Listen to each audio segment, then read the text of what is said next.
আসসালামু আলাইকুম গাইস, আপনারা সবাই কেমন আছেন? আমি ভালো আছি। 2026 সালে 20 জানুয়ারি রোজ মঙ্গলবার পিঠা অনুষ্ঠান হয়েছে Bangladesh eye hospital Mirpur limited.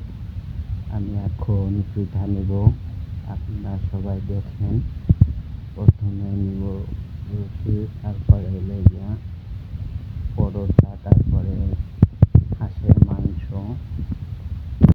আমাদের ঐতিহ্য শীতের পিঠা, বিভিন্ন রকমের পিঠা বানানো হয় এবং শীতের সময় খাওয়া পরে আমাদের এই পিঠা কারা কারা খান কমেন্টে জানাবেন। আমার পিঠা এনজয় করেন সবাই এবং সাপোর্ট করেন।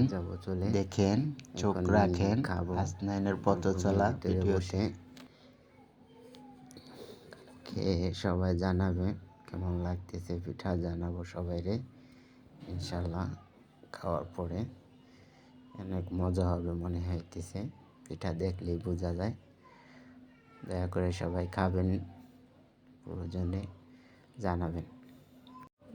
আগের মতো মানুষ এখন পিঠা বানায় না, এখন আর খাওয়াও হয় না। আগের মানুষ অনেক সুন্দর করে পিঠা বানাইতো, ঐতিহ্য ধরে রাখতে। এখন আর কেউ চায় না ঐতিহ্য ধরে রাখার জন্য।